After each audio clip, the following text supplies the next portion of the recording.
আসসালামু আলাইকুম।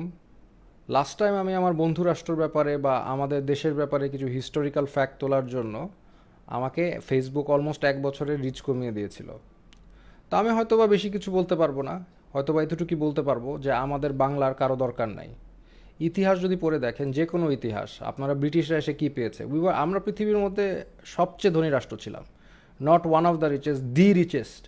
আমার সাথে ট্রেড করতে আসতো রোমানরা, গ্রিকরা, আমার সাথে আসতো ট্রেড করতে চাইনিজরা। আমাদের কারো দরকার নাই, এখনও দরকার নাই।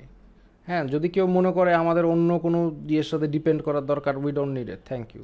আমরা লাগলে দুবেলা না খেয়ে থাকবো, নো প্রবলেম। এখন আপনারা জানেন, আপনি যদি রেফারেন্স চান, অনেক রেফারেন্স দিতে পারবো। ইন্ডিয়ান রেফারেন্সই দিই, শশী থারুরের বই দি এরা অফ ডার্কনেস, এটা পড়ে দেখেন।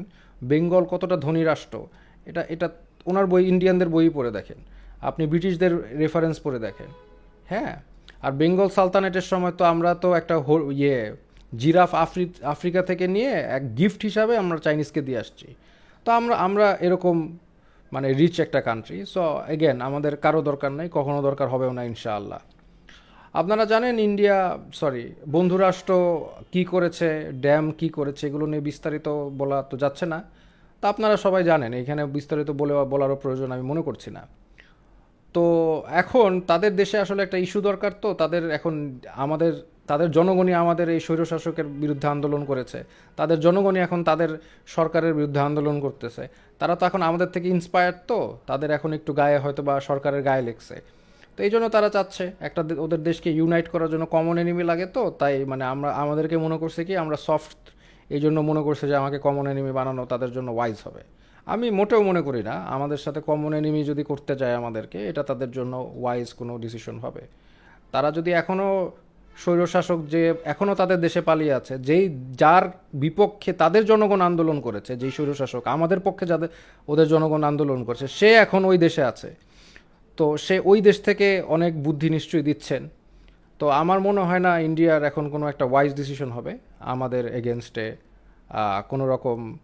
তারা যদি মনে করে আমরা মানুষ ফরগিভিং, আমরা সফট মানুষ, আমরা কারোর সাথে অ্যাগ্রেসিভ কিছু করতে চাই না।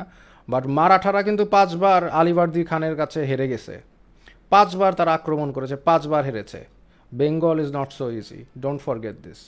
আপনারা আপনাদের মারাঠা পরাঠা যেগুলি আছে তাদের ইতিহাসটা একটু পড়ে দেখেন। বেঙ্গলে আসলে এটা কেউ কেউ জিততে পারে নাই। ওই ব্রিটিশরা একবার বেইমানি করে জিতছে, বাট এখন বেইমানি করার স্কোপ নাই। হ্যাঁ, তা আপনি যদি ইউনাইটেড বেঙ্গলের এগেনস্টে আক্রমণ করেন, আপনারা মারাঠার ইতিহাস পড়ে দেখেন, এবং আপনাদের জনগণই আপনাদের আমাদের পক্ষে। সো আপনারা আপনারা এই সব চিপ স্ট্র্যাটেজি ইউজ করলে আপনাদেরকে কোনো বেনিফিট আসবে না।